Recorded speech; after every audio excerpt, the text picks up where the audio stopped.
The expected release of the Mueller report as it might relate to impeachment proceedings against President Trump. I don't think we should impeach a president for political reasons, and I don't think we should not impeach a president for political reasons. But you have to be ironclad in terms of your facts, and we'll see where that takes us. The House voted overwhelmingly to pass a resolution calling for a public release of the Mueller report. We're learning new details about the suspect arrested by San Jose police this week for the brutal murder of Bambi Larson inside her home last month. Court documents show she suffered extensive and deep wounds. When the suspect was arrested, he had a 7-inch folding knife with him. So much rain has fallen in California in recent months, the state has gone from an extreme drought to no drought. For the first time in close to a decade, California is totally drought-free. It was 2011, the last time California was not suffering through drought. The U.S. Drought Monitor reports the entire state is now under normal conditions. Steve Clausen, California News. I never chose to become a gambling addict. But what I did choose was to get help from a professional counselor. Admitting I was powerless to solve my problem, that opened the doors. I thought I was beyond repair until I called 1-800-GAMBLER and was provided life-changing resources and referrals at zero cost to me. For no-cost gambling addiction counseling, call 1-800-GAMBLER or text SUPPORT to 53342. Brought to you by the California Department of Public Health. With Zillow, you're not just looking for a house. You're looking for the pool that will turn your kids' fingers into prunes. The living room where your dad will explain the nuances of football to you.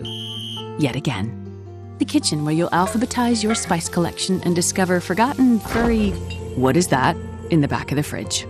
You're not just looking for a house. You're looking for a place for your life to happen. And whether buying or renting, Zillow makes it easy. With smart search features, photos, and more. Zillow. Find your way home.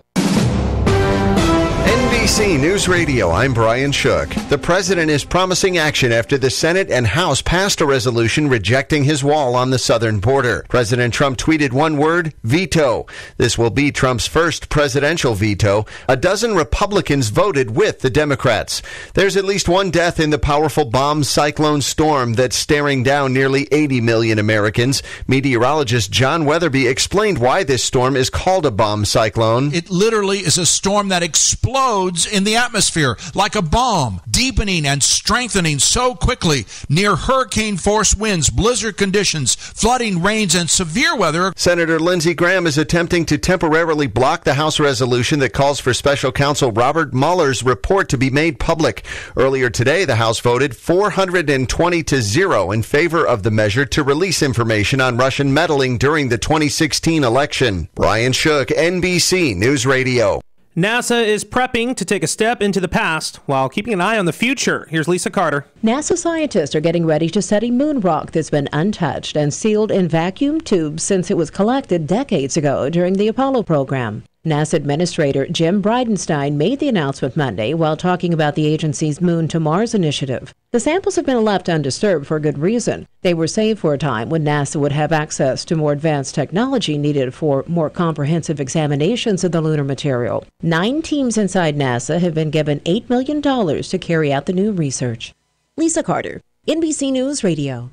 Hi everyone, it's Yanitza Munoz from the publications Maxim, FHM, and Sports Illustrated. So being a model, I have to work out a lot. It's tough staying in shape, especially keeping my abs, until I discovered TC1 Gel. TC1 Gel is a thermogenic gel that you rub on your waist 15 minutes before exercising. Then simply put on the TC1 sweat belt and start your workout. You'll sweat like crazy and feel the burn. It focuses on boosting circulation, increasing perspiration. It activates body heat, reduces muscle fatigue, and burns off more calories. Get your TC1 Gel now.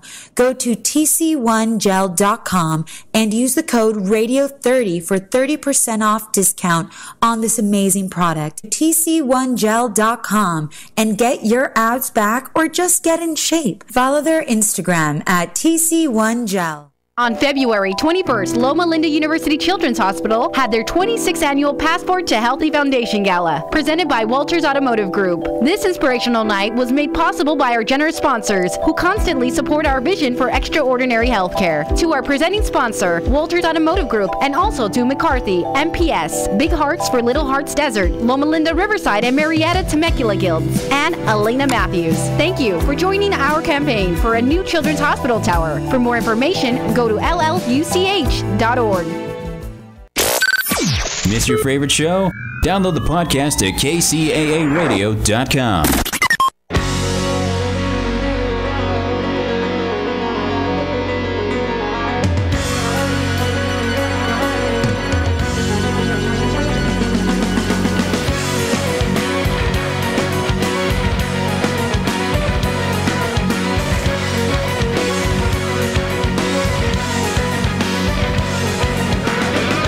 Live from the NBC News radio broadcasting studios of KCAA, 1050 AM, 102.3 FM, and 106.5 FM. Welcome to the Water Zone, and good afternoon from Southern California, where it's getting warmer and nice. And welcome back to our great, most wonderful host of the show with me, Mr. Chris Davies, all the way from Germany. Thank you very much. Yeah, great trip. Did you have a good time? Yep, I did. I had an awesome time. Thank you very much. Yep. So yeah, I apologize for the slow retrieve on the mic. Oh no, that's okay. So did you? I know you took a customer. We took two customers, two great big customers with us, very influential ones. We had a little fun because we went to the Mercedes-Benz Museum in Stuttgart. Yeah. It was interesting. You start. It's a big 8-story thing, and you start at the top and go in a big circle all the way down to the bottom. And they start with the oldest beginnings of the auto industry at the top, how Mercedes-Benz got involved, all the way down through the years. And at the bottom is all the futuristic stuff and what they're coming up with next. So it's neat awesome. Stuff. You didn't buy anything, did you? No, didn't have any euros with me. Because from what I heard, you can buy a car there. And you order it, and then they ship it to you. Well, I'll tell you, every single cab in Stuttgart is a Mercedes-Benz, practically. Yeah, right? Not bad. Yep, not bad. So, and everybody in Taiwan has a little car like I have in the auditorium. My little Daihatsu three-wheeler. Yeah, my Daihatsu midget one. No, it's a little colder over there than I thought, Rob. Right. So the snow was gone, except for some piles along the side of the road where the plows have been, that dirty snow. But it was chilly. Great. Well, I'm glad you had a good time and you worked hard and you did good for our customers. Yep, we all appreciate that. And our stock went up when you were over That's there. Right. I noticed that. So that was good. You must have done something well. Mm-hmm. Anyway, so it's a great week today, and we have our most wonderful guest who always comes on, and she is the purveyor of Maven's Notebook, Miss Chris Austin. How you doing, guys? We doing fine. Perfect. So, welcome back to the stateside. I thought that sort of effect of, Rob saying you're coming from Germany and then you being way in the distance, I thought was just brilliant. He planned that. He plans everything out. That was intentional. Sure. Yeah, that's it. You're sticking to that. I knew it. So, have you been to Germany, Chris? I'm not very good at flying. Oh. And so, I prefer to keep my feet right here in, good old California. I do fly up to Sacramento and back, and I've gotten quite used to that, although, longer flights make me very nervous. Although, I have to say, I flew up there this week, and I kind of heard something about some plane being grounded or whatever, and so I get on my Southwest flight, and I'm noticing, wow, this is a brand new airplane. And the first thing I'm noticing is that, wow, there's much less leg room for you, as if there was any room to have any less. And if you're in the aisle seat, then you really have very little space to put your stuff underneath. They've actually managed to shrink that, right? So this is what I'm noticing. So I'm sitting there, and the plane taxis off, and it gets to the bottom of the runway, and I happen to look over, and there is a woman across the aisle with an iPad, and she's reading the New York Times, and the headline is something like, Indonesia and China ground all Boeing 737 MAX 8. And then I look at the card in front of my seat, because they put it there, and it's like Boeing 737 MAX 8. And I'm like, huh? What? As the engines rev up. So I was like, oh, great.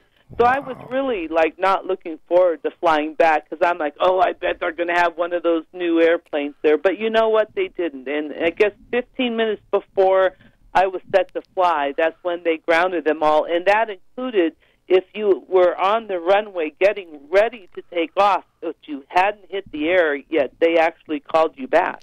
Wow. So, Chris, you should get a T-shirt that says, I survived the MAX 8. Yeah. Well, they were reporting some American airline pilots that they experienced on takeoff as they were starting to lift, that all of a sudden the plane would sort of tip down, and it did that for a few seconds until they took off the autopilot, and then they controlled it. So obviously there's more to this. And, yeah, and I'm sure we'll hear about it. But you know what I figured out is that, the problem with getting older is not that you forget stuff, it's that you remember stuff.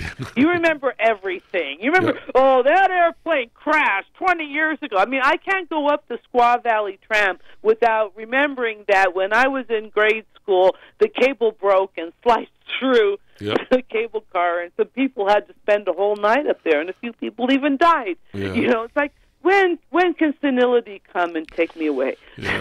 That is true. That is true. So anyway, I know we had a lot of snow that has fallen because of all of our atmospheric river conditions, and it's huge. It's our big, beautiful snowpack, and it's great. And if it stays up there and melts slowly like it's supposed to, then we're going to be in a really good shape this year. And so that means that we'll find other things to argue about, not necessarily water supply. Absolutely. But the big worry is that now some warm storm's going to come in and go up there and rain on the snowpack and cause it all to melt. Yep. A lot of floods. This has happened before. Yep. And it can cause, a lot of flooding downstream, not only in Sacramento in the Central Valley, but also on the other side of the hill in Reno and, in the Truckee Meadows. They get overwhelmed too. So we're now the trick is to, hope that temperatures remain cool. Well, you got a few warm days coming up here in Southern California, as you know, Chris, but after that, I mean, it's just a couple of them in a row, and then we're right back down into cooler climes again. Yeah, and it's been an amazingly cold February. I do believe it's like the coldest February on record or something. That's what they said, yeah. And it certainly, March hasn't certainly warmed up of any real note. So, it's kind of nice. We're actually having a bit of a winter. So, and nice snowpack. So good things for this year. It means that our arguing space will just not, be filled up with water supply, but we'll find all our other things to argue about. And there are plenty. So what's the contingency plan when it gets warmer and all this stuff melts? I mean, we all know what can happen, but is anybody planning ahead? Well, they are. They're starting to look at what's up there in the snowpack, and they've gotten better at this actually. And there's some legislation to improve monitoring, but there's they estimate what's up there, so they're going to be starting to release water out of some of the reservoirs to make space for, the runoff that they expect will come in. They've been doing some very interesting experiments, with a lot of these dams that they were built in the 50s and the 60s, and they got operating manuals that were developed, back then. And our hydrology has significantly changed now from what it was in the 50s and 60s. And they have these rule curves, because the reservoir a lot of these reservoirs in California have like a dual job. One of them is to collect water for water supply, and the other one is flood control operations. And those two missions are kind of juxtaposed sometimes. Yeah, they got polar objectives, yeah. Yeah, you have to lower the reservoir down to make room for the water that's coming in so you don't flood the downstream communities. But if you miss, or you misjudge, it could be disastrous if, your reservoir's too full and in comes the flood. But more often, to play it safe, they draw the reservoir down. But then if the runoff doesn't come in, then you're without that water supply. Yep. So they started a pilot project on the Russian River. They've been working on it for, about 4 or 5 years now. It's called Forecast Informed Reservoir Operations, or FIRO. And this is, they've gotten much better at predicting these atmospheric rivers. You might have heard a few months ago they came out with a scale now, so they can sort of predict how much water they're going to drop, much like a hurricane scale. And this is all to sort of sharpen our skills at predicting these rivers. And so they have actually got the Army Corps to change the reservoir operating rules for the dams on the Russian River, and as a pilot project. So using, these, looking at the forecast and at the amount of water in the atmospheric river, they've actually changed, how much they might let out of the reservoir. And last year, when it was just more like an average year, not a great year, but not a bad year, right? They actually were able to save a substantial amount of water in the dams on the Russian River. So they're starting to do a similar project on El Prado Dam down there in Orange County, right, trying to figure out how to forecast better the amount of precipitation that's coming in so you can preserve water in the reservoir. You don't release water that you don't need to if it's not as big of a storm coming in. So as we increase our capabilities with this, then we can increase the amount of water we can store. So this is a good development. Yep. And there's some legislation that's now in the state legislature to increase our monitoring efforts on the watershed, more to get better, better technology to be monitoring how much snow, how much water is in the snowpack that's up above these reservoirs. So, very interesting stuff. I was talking to a couple of guys at work here today, and they were saying, "Hey, I just read on Maven's notebook that there's an influence on sea level changes that they've measured in San Francisco Bay." So I go, well, if the sea level rises, wouldn't it rise all over the place and not just in San Francisco Bay? So what is there a connection to that and the atmospheric river that we've experienced? Well, I'm not necessarily sure it's atmospheric rivers that study was looking at, but it's more storm surges and general sea level rise. And they're kind of looking at the estimates and trying to figure out what impact it's going to have on the coast and the Bay areas. And one of the tricky parts about the Bay Area is that, the groundwater and the water from the ocean and the water in the bay, they are connected way down in the earth. And so around the Bay Area, what's happening is as the sea level starts to rise, it puts pressure on the groundwater basins, they're not really basins. It's more like shallow groundwater that they have there, and it puts pressure on that. And what's going to happen is this emergent groundwater is going to start coming up in behind the levees. I mean, you can say the sea level is going to rise, and so I'll build my levee here. But if the groundwater is being pushed up from below because of the sea level rise, that can happen anywhere.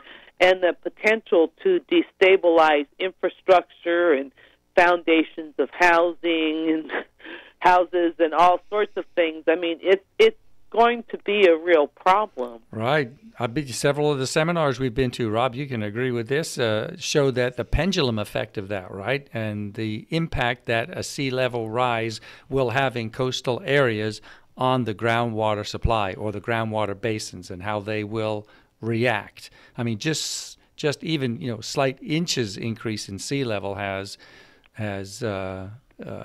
greater impact than I think scientists thought possible prior to just 10 years ago. Yeah, and they're just starting to take a look at these kinds of things. And, this emergent groundwater issue is actually, it's a real problem. In Florida, in the Miami-Dade area, they're also dealing with this, although in that area they have a lot of people on septic tanks, and septic tanks sort of assume a certain level above the water table, but as sea level is rising, it's going to push up all these water tables underneath these septic tanks, and they're going to have poop in their front yards. I mean, they're not sure what they're going to do. There's no time now to develop and construct a sewer system, so they've got a real problem. And they have, now the Bay Area is not on septic tanks, but a lot of the low-lying areas that are really susceptible to this emergent groundwater also, as you might guess, happen to be in some of the more disadvantaged areas of the Bay Area. So the communities probably least economically able to deal with these issues are going to be the ones that are going to have these issues. So, it's going to be a problem. And I think that in the Bay Area, they've been talking about sea level rise, and in many areas and many communities, and the environmentalists, being part of that, and they just approved this measure to build more tidal wetlands. I mean, in a lot of ways, they are really moving forward in trying to figure out how to address sea level rise. Yeah. But at the same time, the developers continue to be allowed to build on the shore of the bay to continue to construct things that, if you're paying attention to sea level rise, they should not be built. Right. So there's a real push and pull there in the Bay Area trying to address this, but at the same time you have developers that continue to want to build. Right. I think, there's always two sides to the coin, right? First, it's good we've got scientists looking at this aspect, but in the vein of, one man's floor is another man's ceiling sort of a thing, right? It's got the current weather that we've had and the abundance of snow and rainfall is having a positive effect on wetlands, right? And restoration and its fish and wildlife and all that kind of stuff. So what are you hearing on that side of the coin? Well, I generally when the flows are up, that when there's a lot of water in the system, that means good things for the fish and wildlife. And they're working as always on trying to get restoration put in the Delta. It's very hard. They're more successful at it in the Bay Area, but the Delta remains difficult. But the good news is there will be plenty of flow, it looks like, this year. So we're not going to be arguing so much over water quality. And in general, when there's more flows in the system in a wetter year, it means better news for the fish and the wildlife. So the smelt aren't in hot water? Well, as they say. We haven't found, the problem is the last couple surveys haven't found any smelt, like zero. Yeah. But now these are boats that are out towing nets, and, where it doesn't, and they're in specific areas, but you can't sample for a fish throughout the entire Delta. So what does a zero survey mean? It doesn't necessarily mean that fish is extinct, but it's not good news. Yeah. Well, I was at a meeting at Metropolitan Water District a couple of years ago, and they had a scientific company there who did a second audit on the Delta. And he made a presentation. It was an hour long and very, I like science stuff. It was pretty interesting to me. But he made a point of, when they say, all the Delta smelt's going away and blah, blah, blah. But it really matters, making an experiment. There was a Japanese gentleman named Taguchi. I don't know if, Chris, you ever heard of Taguchi design of experiments. That's right. And it's important that when you design something, or you're thinking of something and you want to test something, that you carefully think out the process that you need to do so it can really capture all the nuances and all the things that could be good or bad. And one of the things that was said at the time was, it depends what time of day you go out and look for these Delta smelt. It depends what the temperature is.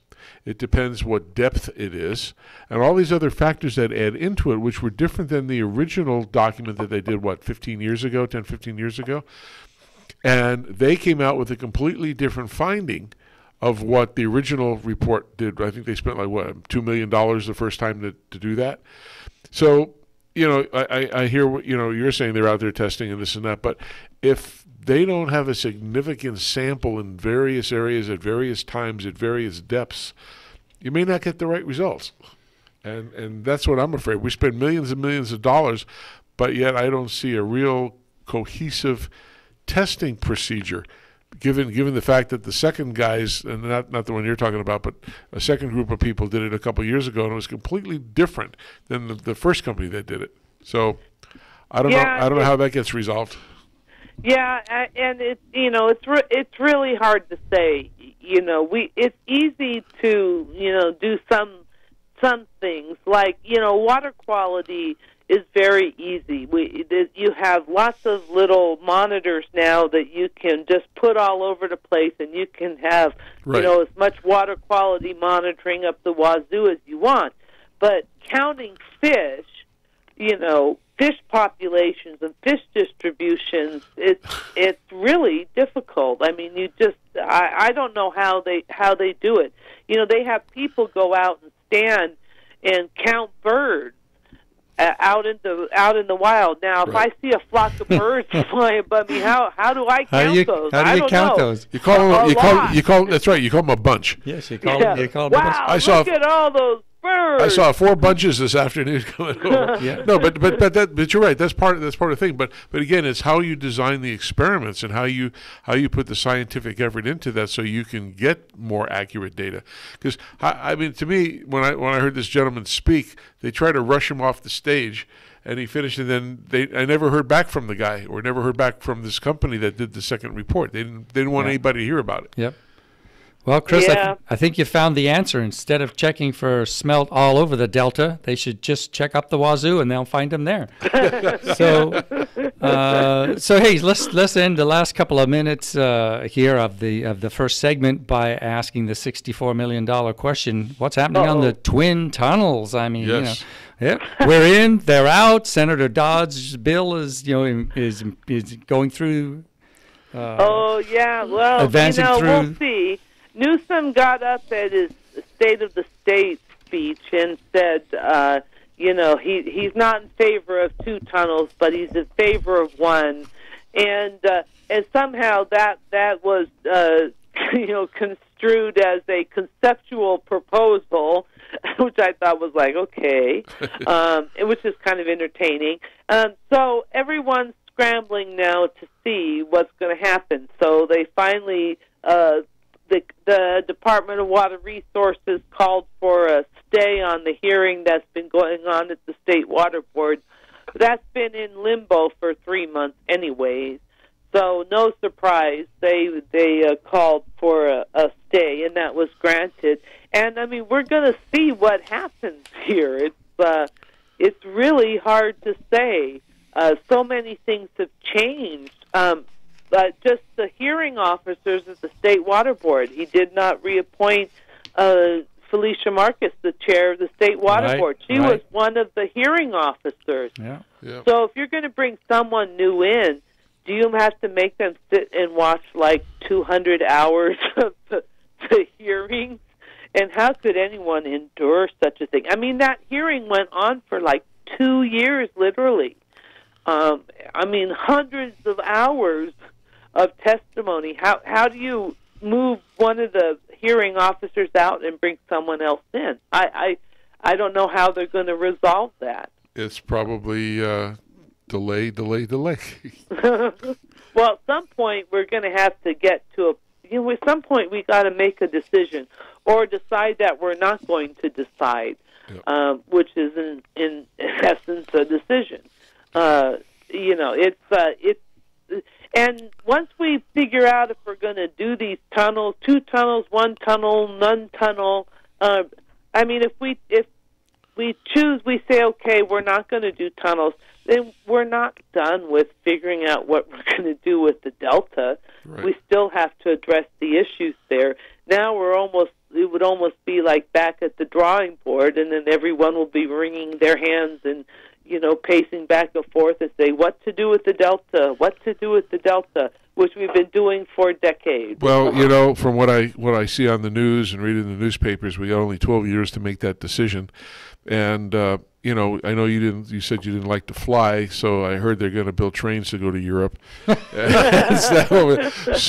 like I said, I think we should send a message up to Sacramento. Hey, according to Congress, some of the new Congress people, they only got 12 years left. So you got to make a decision now or it's never going to happen. So anyway, Chris, thank you very much. And to our listeners, if you please go to mavensnotebook.com, take a look at it if you're interested in what's going on in water legislation and everything about water, at least in California. And you can see how we act here on the West Coast. I think it's a good thing. But you can also be a donor to that and be a subscriber. And it's a great blog and document that's on the internet every single day. And it's the most up-to-date news that I can see. mavensnotebook.com. That's right. Thank you, guys. Thanks. All right, we're going to take a little break. We'll be back. We have a wonderful guest all the way from Georgia. Yeah, waiting for us on the East Coast. That's right. So it's late for our guest. I hope she ate dinner. So we'll be back in a minute. Stand tuned, and we'll be coming back to you. All right, stay with us.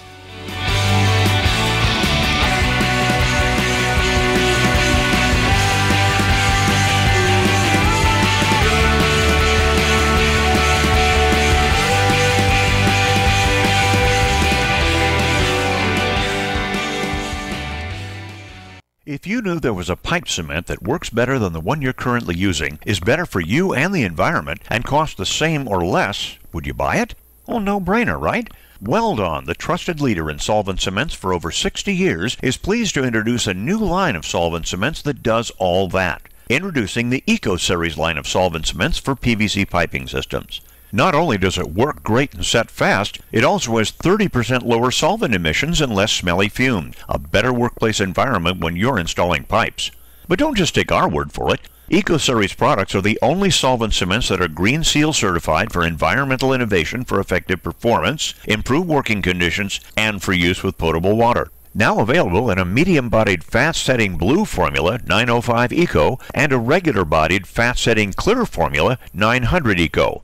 Pick up a can today from your local distributor and see, smell, and feel the difference, just like Joe Sweat, president of Sunrise Irrigation, did. He said, after using Weldon's 905 Eco, we immediately noticed the application was smooth and there was noticeably less odor than other blue solvent cements on the market.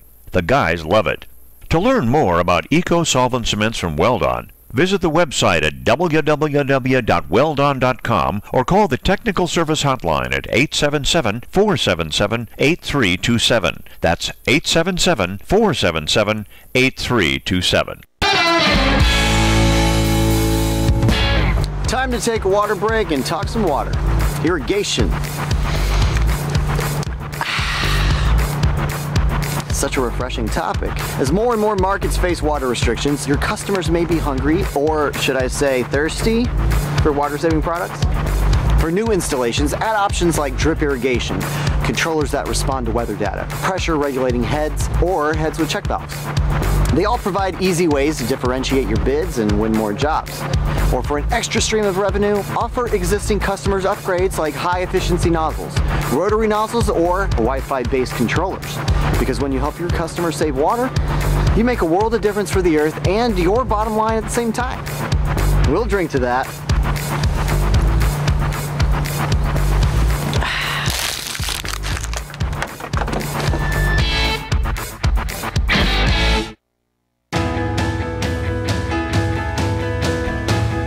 Hey, welcome back to the second half of the Water Zone on NBC News Radio, KCAA, 1050 AM, 102.3 FM, and 106.5 FM. And for those who want to call in, you can please do so and talk to us or our guests, 888-909-1050. Or if you're local to us, 909-792-5222.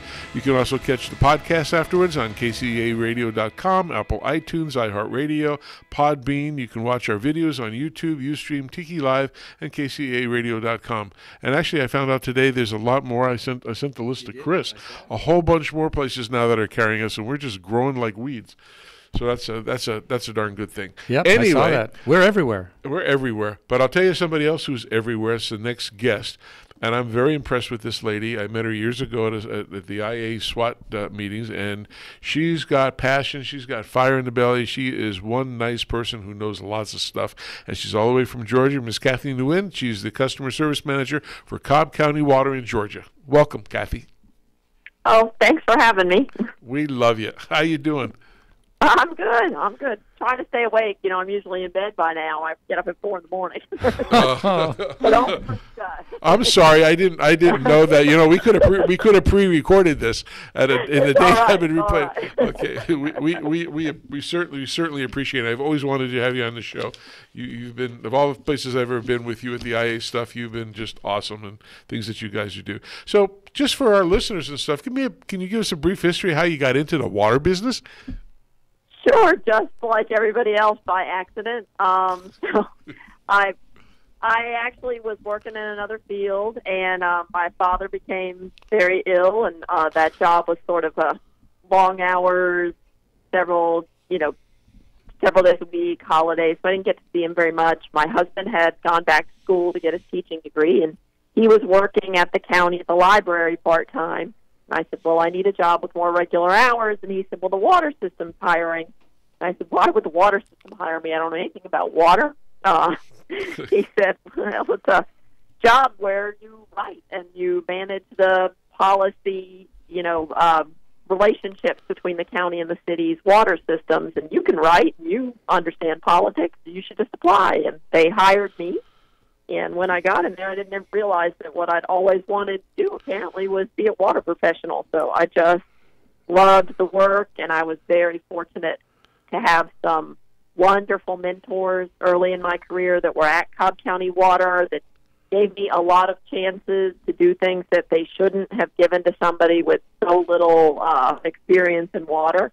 But it's where I got my experience. They trusted me to do that. They created the water efficiency program and created the position of the first water efficiency manager in Cobb for me. So that was the second job I had at Cobb Water, and they charged me with creating from whole cloth our water efficiency program. So I've just been very fortunate. And you made a big splash in the industry. Boom. Anyway, we'll keep our day jobs. Thanks. Kathy, that's not an unusual story, right? I mean, for a lot of people in the industry, it's been a fortuitous circumstance on how they came around to being in it, just like yourself, and ended up loving it. Yeah, exactly. I wish when I talk to kids at career day and said, what do you want to be today? They go, I want to be a water professional. But yeah, but they don't. But hopefully someday. Oh. All right. So, well, maybe the next thing to do is to get around to Cobb County Water itself, right? Tell us a little about Cobb County Water. Like who you service, who your customer base is, that those kind of things. Just give us a roundhouse view. Sure. So we are, for those that are not familiar, we are one of what they call the Big Five in metropolitan Atlanta. So there's 5 counties that comprise about 80% of the population of the metropolitan statistical area in Atlanta, in Georgia. Cobb County is one of those. So we have about 700,000 residents. Our water system has about 180,000 accounts, and roughly about 88% of those accounts are residential customers, single-family residential, either rental or ownership. And then the remainder are a variety of commercial, irrigation, industrial, government, and institutional accounts. But that sector's water use is growing. So this year, in particular, we saw the first month where the water use sector for our non-residential actually outstripped our residential water use. And so at the end of the year, the balance was about 55% for residential and 45% for commercial, and just our non-residential account. That was for the Coca-Cola bottling company?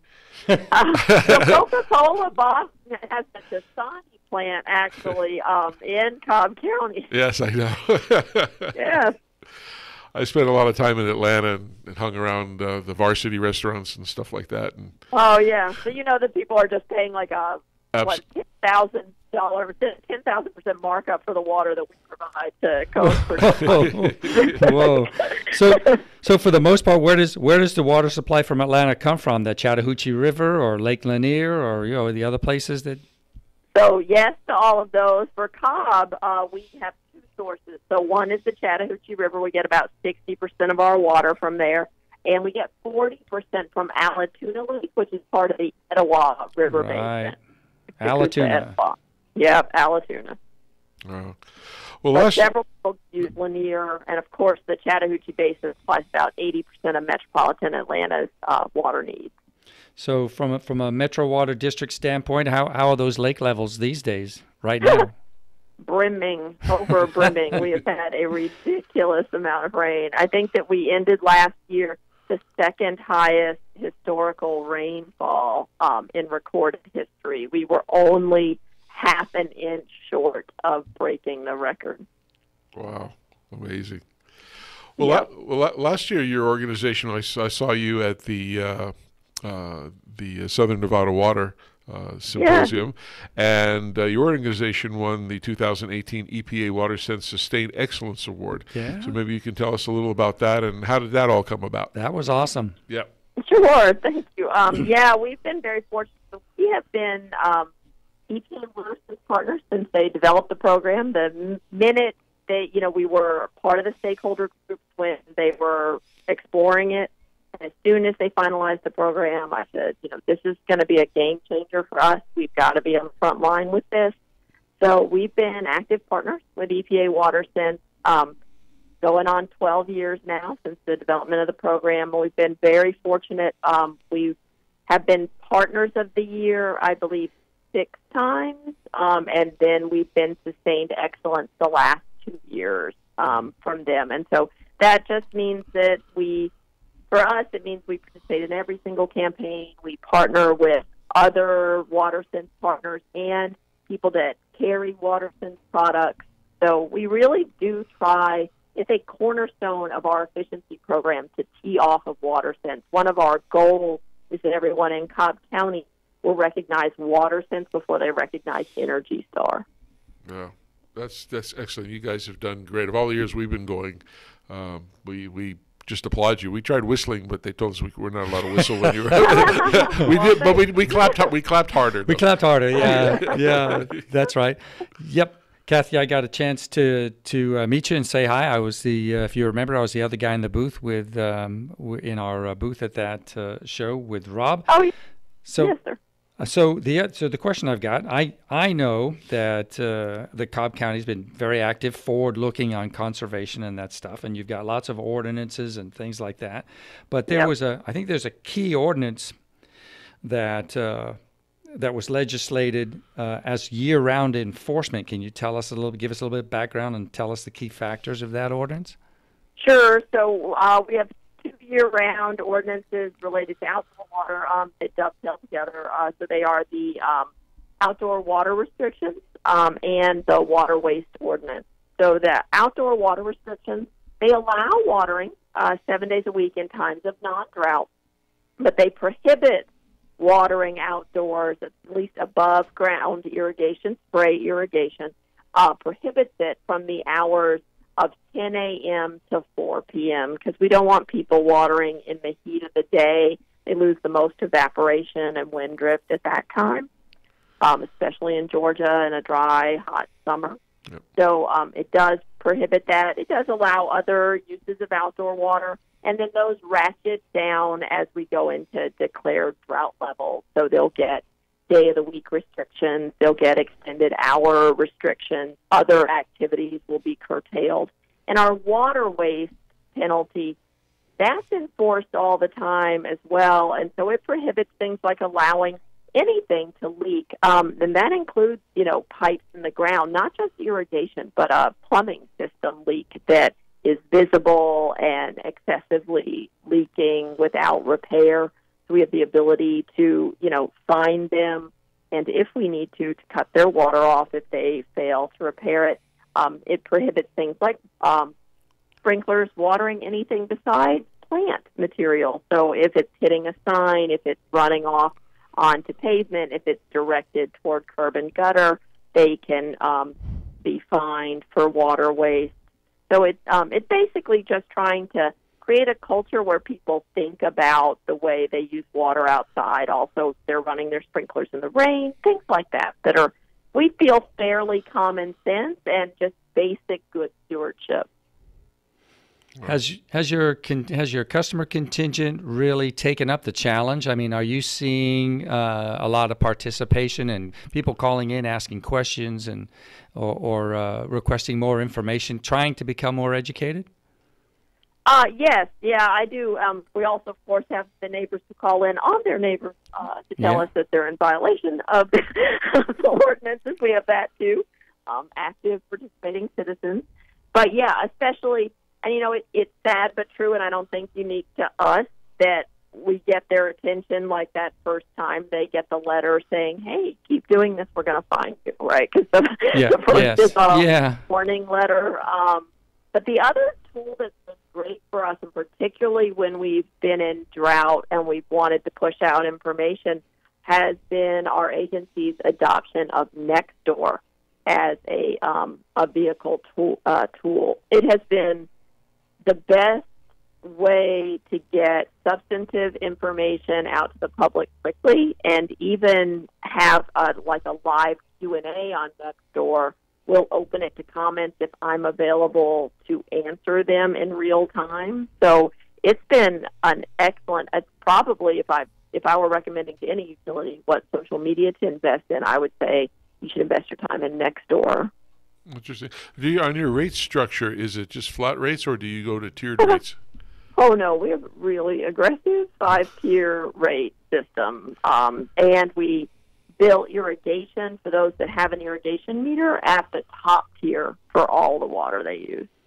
Is there a requirement for a separate, on new construction, for example, or new homes, a requirement for a separate meter?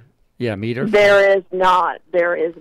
Now, a lot of our commercial customers will use it. We only recently, and I say recently, it's recent to me. I've been at the utility for 18 years, but it seems recent to me. So 12 years ago was the first time we ever offered residential irrigation meters. And how do you set water budgets for each of the residents, or? We do not use water budgets for our residents. So it's a tiered rate structure. It's got 5 tiers. They are billed wastewater equal to metered water use if they do not have a separate irrigation meter. Mm-hmm. And so they'll end up paying on average around, if a resident is in, usually most of our residents, even for irrigation, are in our 3rd tier. It's only our really high irrigation customers who end up in our 4th and 5th tier, which is over 30,000 and over 50,000 gallons. No, I was going to say, what happens if a family has like 12 kids? I know I'm exaggerating, but so honestly, you're making that. So when people call us and they're very upset about they're paying the sewer fee, right, and they're saying, well, I'm using that water outside, you're actually hitting upon one of the talking points that we use with them, which is, our essentially our wastewater costs are fixed, right? So they vary very little with flow because it's really in the infrastructure, right? Like $1 billion worth of wastewater infrastructure in the ground and above the ground at our plant.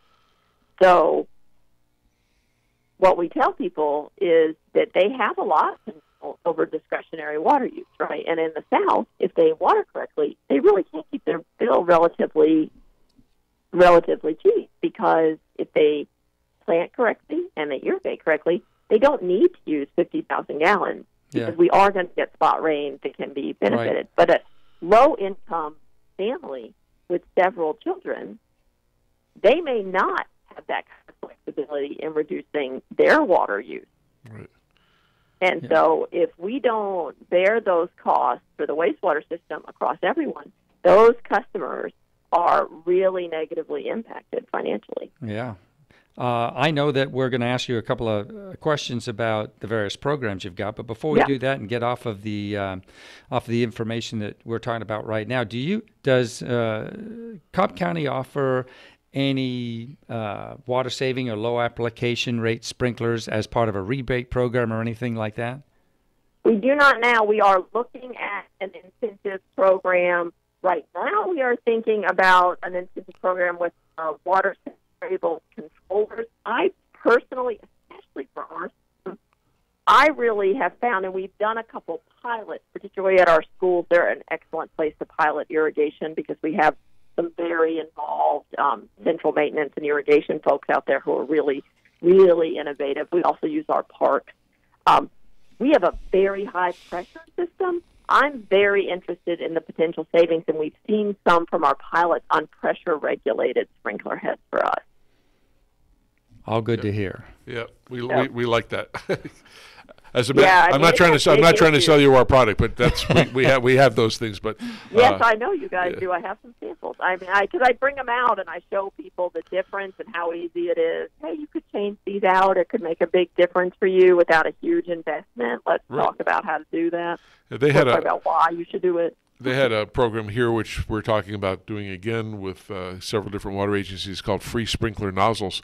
And we, for the fixed sprays, we have where they're 1 inch per hour precipitation rates for the people who are listening and don't know what that means, but that's how much water you use in a certain period of time. Yeah. But that program, I guess we got over, we had sold over, what, 4 million? Was that, Chris? Yeah. The number? 4 million nozzles got taken on that one from us. So we were that was the first time around. Yeah, it was the first time around. We're looking. Wow, that's awesome. And they're looking to start it up here. And I know you know Mary Ann Dickinson. Yeah. Yep, and she was with me yesterday, and they're very much interested in doing things in Texas and some other states with that. So we're excited about that. Again, we don't make the show something about Toro. That's not our intent. Everybody knows that Chris and I work for Toro, and this is part of our job. Oh, yeah. But this is not a hawk our products or infomercial, because I don't want to have that. That's not what we do. But it's nice to hear what you're saying, because that's really what needs to happen across the country, and in a lot of areas. And high pressure is a big problem. You start seeing misting coming out of the nozzles and things like that, and it's just not. I think it's so common. People think that's what they're supposed to do. I mean, really, like when I say, "Well, that's the problem with your sprinkler," when I'm out there and I'm like, "Look at how it's misting," and they're like, "Oh, that's how the sprinkler works." No, no, it's not. No, it's actually not how the sprinkler works, which is why. Right. Well, and most people don't know what the pressure is either, or they don't know how to measure it. If you have a pressure gauge, you put it at the first head that comes up to the valve, and then at the last, and you should be plus or minus 10%. But again, most people who own residences don't know that, and most people who have mow and blow gardeners or landscape guys. They don't know either. No. Yeah. No. I mean. But yeah, that was part of our irrigation program that we did, our boots on the ground irrigation training for the mow and blow guys. We gave them all kits. Yep. Because, you can't give them, handouts and books. They're not going to use them. So we gave them all, Ewing helped us put together kits. And one of the things we gave all of them were pitot tubes. Yep. So that they could test the pressure in the system. Absolutely. I take it you don't have in your state licensed irrigators. That is a fantasy. Okay. It's a fantasy I dream about, but I don't know when that will ever happen. Yeah, we don't have that in California. I know Texas does, and I really think that's a great idea. And I think North Carolina does. Yeah. Yeah. It's coming. I think it's coming, right? I mean, us for those of us in the irrigation industry, it's just we see, we understand, we appreciate the tremendous opportunities for water conservation, water savings, just by changing a few things in your sprinkler system and adopting some best practices. It is, the potential is enormous, and it's really simple things to do. The hardest part is getting the message out there and getting people to believe in it and do it. Yeah, to believe in it and do it. And we don't help. I mean, when we underprice water, it makes the case very, very difficult for the irrigation folks on the ground. Right. It's the really reputable ones who are like, okay, here's your actual savings for this. Here's what's going to happen. Right. And they're like, no, I'll just pay for water. Right. Well, I understand you do a lot of stuff with schools, from elementary all the way up through high schools, and then I hear you got somebody called Tappy Turtle. Oh, yeah, so Tappy mostly lives on social media, but he's a mini mascot, so he's actually a little stuffed turtle that we take out everywhere, but he has a social media presence. So he's got a YouTube, he's got a Twitter account, and he's got Facebook, and so you can find him there. And it's where we share, water efficiency information, water information, and he's just, he's the ultimate way to be in social media as a utility, right? Because eventually, if somebody's upset or whatever, you've got the ultimate way to pull the plug. He's a stuffed turtle. I mean, come on. You're arguing with a stuffed turtle, okay? Hey, Chris, I got to call our corporate office because we don't have a Twitter account, but Tappy Turtle does. Yeah, Tappy Turtle. Tappy Turtle has Twitter. Yeah, so, and he's got a YouTube. We recently started doing these.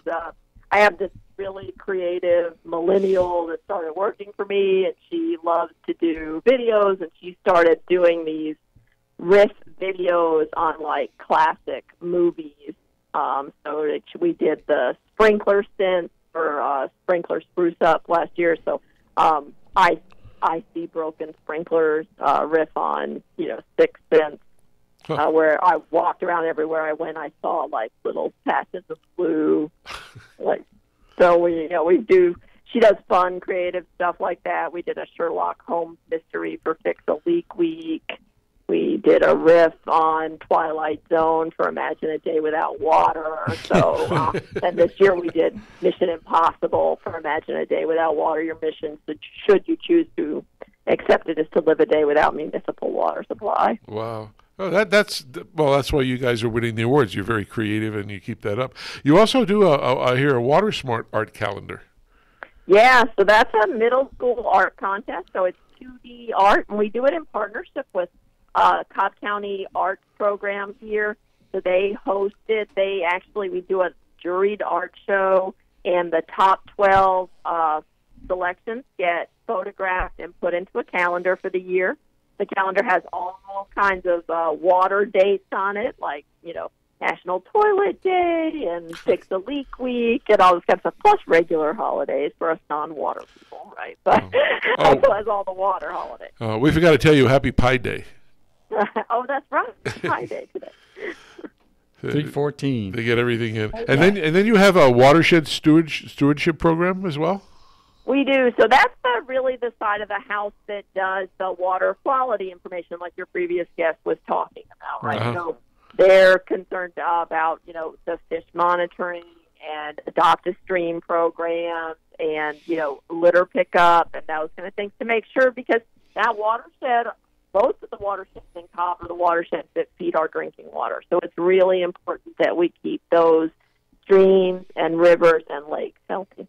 I think we had a guest on a long time ago, and one of her comments was, if you treat your home property like a watershed, you'll be doing a great thing. Exactly. These videos and things like this, Kathy, are they available on your website? I mean, can our listeners see them? Yeah, sure. And the easiest way to find them is to search Tappy Turtle on YouTube. So you can find all of our videos there, but you can go to cobbwater.org, and under resources, you'll see links to those. Right, and that's Tappy Turtle with a T rather than Happy Turtle. Tappy. Yeah. Tap Water, Tappy Turtle. Yeah. Well, Kathy, it's been awesome. I'm glad you came on the show. We have other water agencies that listen to this across the country and also in Europe and all over the place. But wow, it's nice to hear what other people are doing and how the success stories that are occurring. And again, I think you're a neat person from the day I met you, and I want to keep working with you guys. We try to do good. Awesome. Thanks for coming on the show, Kathy. Yep. Sure. Thanks for having me, guys. You're very welcome. And to our guests, we'll see you next week if you're watching us on the video screen here, or if you're listening to us. Remember, the most important thing you got to do all week is Think Blue. Good night, everybody. Drive safe. Have a wonderful dinner. And if it's late, like 9 o'clock, and you got to go to bed, go to bed.